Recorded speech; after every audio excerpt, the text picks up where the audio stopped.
Hello, everybody, and welcome back to Center Stage, the podcast that takes you from the silver screen to the Broadway scene. Today, we're putting on our best clothes, hitting Hollywood Boulevard, and talking about a classic love story with a brand new beat. We're diving into the musical adaptation of the iconic film, the one and the only Pretty Woman, the musical.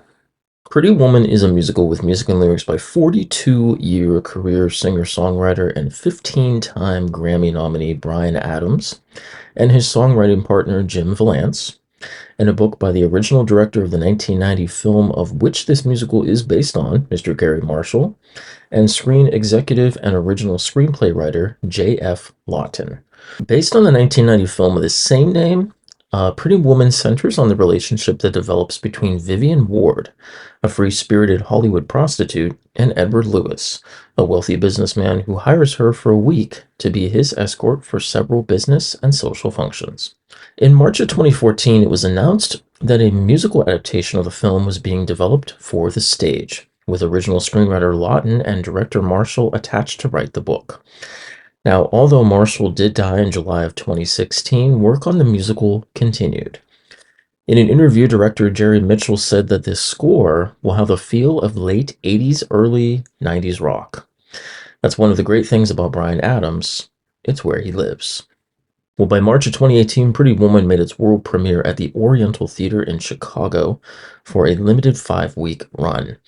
Now, the Chicago cast starred British actress and singer-songwriter Samantha Barks, Tony-winning actor Steve Kazee, Tony-nominated actress Orfeh, Drama Desk Award winner Eric Anderson, actor and recording artist Jason Dannelly, as well as reality television star and Broadway performer Mr. Tommy Bracco. By August of 2018, the cast was ready to bring the fashion of Rodeo Drive to Broadway's Nederlander Theater, running for 420 performances. The cast starred pretty much the entire cast from the original Chicago run, with the exception of Orfeh's real-life husband and 3-time Tony nominee Andy Karl stepping into the role of Edward Lewis.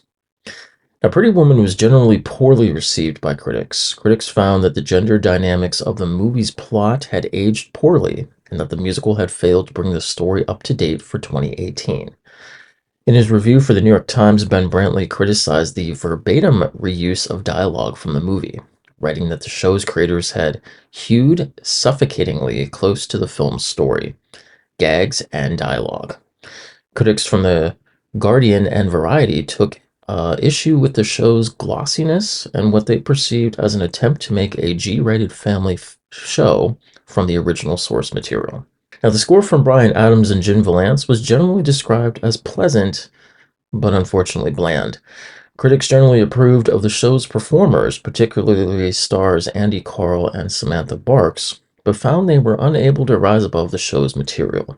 In a review for Vulture, Sarah Holder expressed sympathy for the show's performers, writing that they were hooked up like defibrillators to a body that no matter how much energy they pump into it, it can't be revived. Now, fun facts. During previews on August 2nd of 2018, a performance was dedicated to Gary Marshall, who, of course, we know died in 2016. It was attended by Marshall's family and Julia Roberts, who played Vivian in the original film. Now, to make the tribute a lasting one, a seat in the back row of the Nederlander Theater, a spot Gary Marshall often occupied, was permanently dedicated in honor with a plaque. His widow, Barbara Marshall, stated that Gary had seen the first act of the musical with music and was confident it would make it to Broadway, making the show a realization of his passion project. Well, in July of 2019, Wesley Orbison and Alex Orbison joined the cast on stage to perform Oh, Pretty Woman to celebrate the 55th anniversary of the song's release and to pay tribute to their late father, Roy. Now, the brothers sang their father's signature song, delighting the cast and the audience in attendance. This impromptu concert was part of a series of tributes to Roy Orbison, who co-wrote the hit song that the entire musical is based on. By March of 2020, it was time to see if Pretty Woman could stretch her own legs, opening at the Piccadilly Theatre in London's West End. Now, the London cast starred British stage actress and original star of London 6, Amy Atkinson, British stage and screen actor Danny Mack, Olivier Award-winning actress Rachel Wooding, EastEnders soap actor Neil McDermott, and British-born Canadian actor Mr. Mark Holden.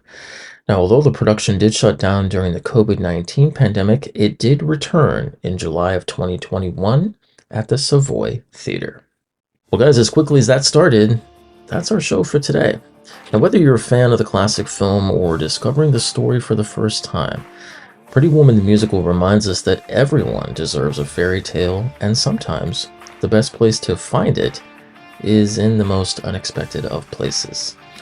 Thank you for joining me on this journey from Hollywood to Broadway, and if you enjoyed this episode, be sure to subscribe, leave us a review, and tell a friend.